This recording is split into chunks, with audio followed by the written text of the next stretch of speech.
Welcome back to 12 Acres and welcome to this week's highlights video. I've got a whole chicken going in my pot for chicken fajita soup tonight. It's got jalapeno peppers, bell peppers, onion, of course chicken, a can of chopped tomatoes with green chilies, and a few different seasonings. And it's very, very good. Even the kids like it, which is shocking. On Saturday the 7th, we went to the Prairie Grove Battlefield Reenactment. This would be the 162nd year since the actual battle that took place here at Prairie Grove, and it was so much fun. This is the first time we've been here to watch this. They only have this reenactment every 2 years, so it's kind of a big deal for our area, and just really, really neat. Beautiful grounds, and the weather was absolutely perfect for this reenactment. So I'll just show you a few various clips of the day's activities, and then we'll get on to the rest of our highlights video. You can go too if you want. Okay.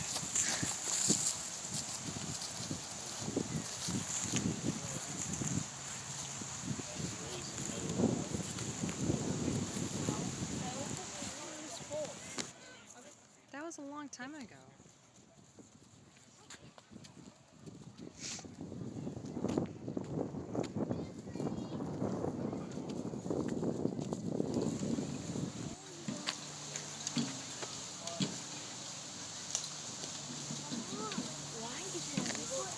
Do you see that little child with the drum?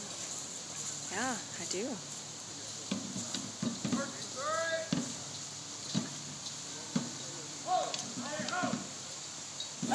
Slow it down. Slow it down. Slow it down. There you go. Yeah, poor guy. Hold up.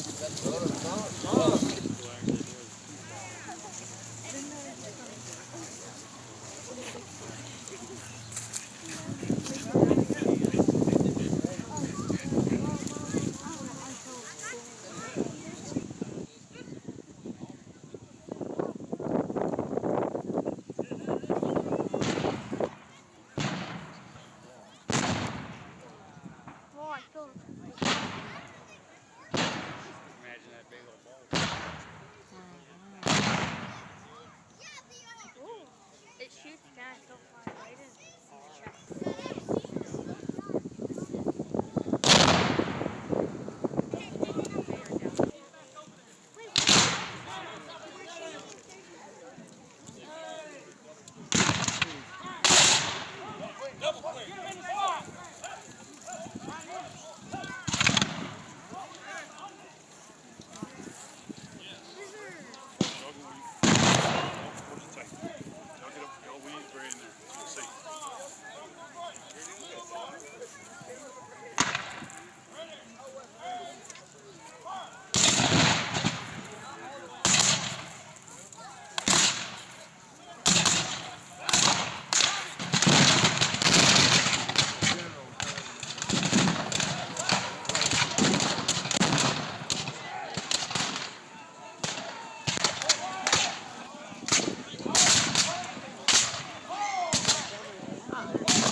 Later that same Saturday, we went to the Christmas parade.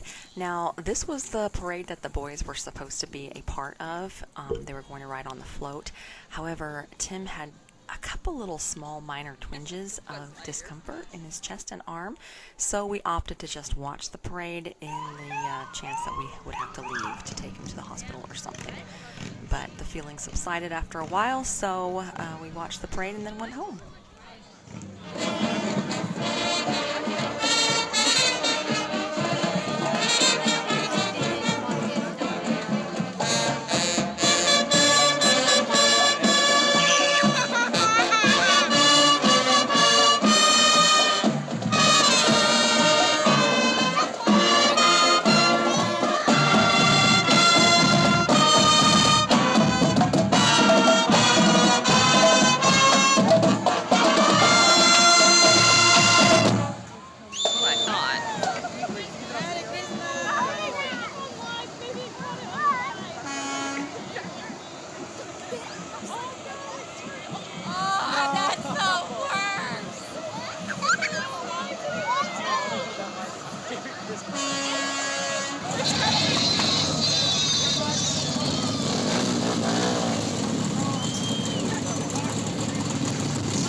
And this week we celebrated Will's 12th birthday. Happy birthday to you. Happy birthday to you. Happy birthday, dear William. Happy birthday to you. What now? Yes. Good job. Stop it. My foot was there first. Don't do that. Yes. That was Hey, I'm not building any Legos.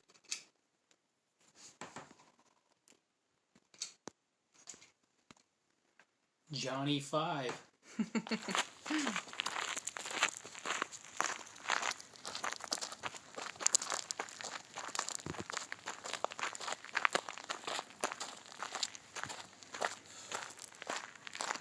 Such a dreary day. Yep. Ami sees 2 coyotes out there. Way, way, way out there. There's one like in that area and one over here in that area. My phone probably won't focus so you can see them. But she's got good eyes. Ami! Actually, there's 3 out there. Wow. Oh, there's 4. Yep, there's 4. Good girl! You are such a good girl! Protecting our farm. Such a good girl. Let's see them running. Wow. Here's a quick little look at my booth up at the Antique Mall. I've got both of the recent dressers that I've done up here that have not sold yet. I may have to drop the price just a tad. This hutch right here is it was my daughter Elena's hutch, and so it belongs in our kitchen. So once I get something to replace it, then I will bring it back home. But I think it looks pretty nice. I only have a few Christmassy items up here, but hopefully some dressers will sell soon.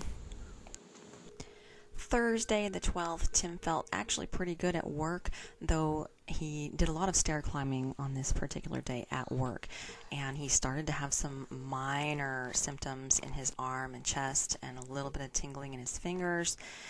And then that evening we were supposed to go to the boys' Christmas party with their troop, and we got there and he like suddenly felt like he was going to collapse. His legs just completely were feeling weak and like they were just going to give out. So we went to the Siloam, or the local hospital emergency room, where they ran all of the standard tests, but nothing came out of the ordinary.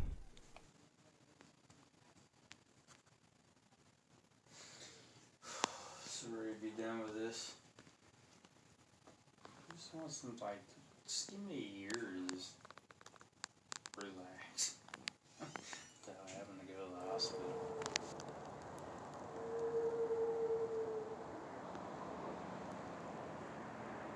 And there he goes in the ambulance.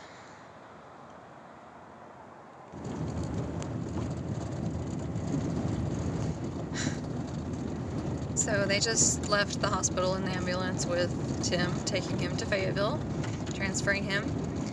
Siloam is a much smaller hospital and they don't have the capabilities that Fayetteville has, so once they realized that their tests really, I mean, they were limited. Everything that they did was fine. They can't do caths there, you know, the angiogram, they can't do that stuff there. So the decision was made that he needs to go to Fayetteville, figure out what is going on, and I'm glad for that. I mean, yeah, it would have been nice if he could have just come home and, yeah, it was just a fluke. It's always just a fluke. Well, there's something going on, so we need to get to the bottom of it, figure out what is going on. If the graft is starting to close back up again, what can we do to fix it and keep it open? This is so aggravating. Anyway, we don't like that hospital, and I wish we wouldn't have even gone there. We should have just taken the drive to Fayetteville, but from where we were, you know, it would have been a 45-minute drive to get to Fayetteville, so He really didn't have a choice. So I'm glad he's feeling better now. The weakness and the pressure and all that stuff has eased up, but he's just been laying in the bed too. So it's hard to say, you know, unless they get him up moving around vigorously, is it going to come back or not? I don't know. And at what point then will they take action? You know, when it's 90% closed again or 80%? So I don't know, but I'll go up there first thing in the morning and let you guys know what's going on.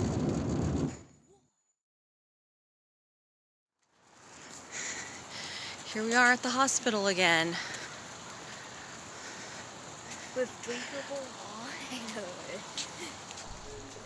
So initially they talked about having him do a stress test before they did the cath, but they, again, decided to just go ahead and do the cath, but took all day long waiting and waiting. They never could tell us when it was going to happen, and so it's just a very long day of waiting. And of course by then he felt fine just laying in the bed. He really didn't have any symptoms anymore, just extremely tired because he has not been sleeping well lately.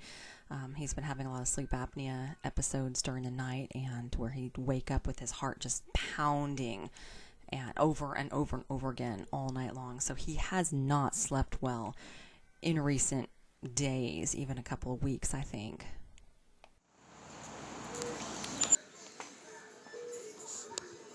So they just came and took him away for the procedure.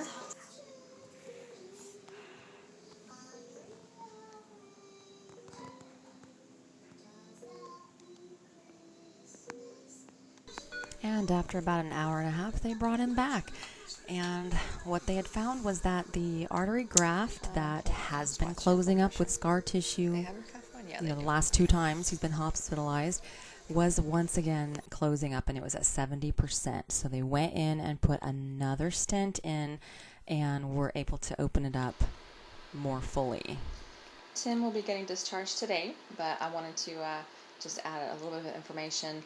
The doctor who did his stenting today is the same, or yesterday was the same one that did the stent last time, and so he kind of went over some of the information with Tim about the procedure, and it's very eye-opening because there's stuff here that we didn't know last time. So the stent they put in last time in September, I guess they couldn't fully open it because it was putting too much strain on the graft.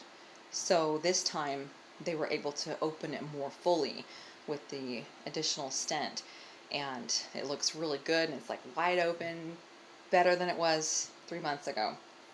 And that is great news, because after that stent last time, Tim did not feel as good. His breathing was not as good. He would get short of breath, more fatigued, a lot easier, just never felt as good as he had been, you know, after the surgery. So this is good to know. Now the stent is fully open. And what's interesting is that he even asked his cardiologist, not the doctor who did the stenting, but his cardiologist. He asked him, how open is that graft now? And his cardiologist's answer was that it has adequate flow. That was his answer. So we didn't even know that he'd been living with a not fully opened artery these last few months. But it explains so much now. It's very aggravating.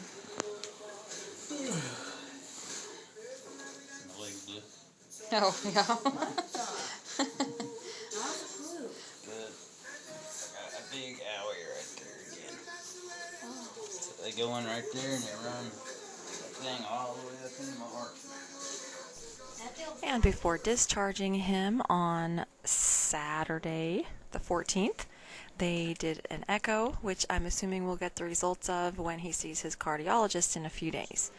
But that's it for this week's video, guys. Thanks for watching, and I'm sorry it was late, but as you can see, we had a very busy week and a lot of exciting things going on.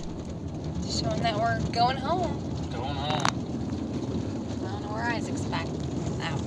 I can't talk.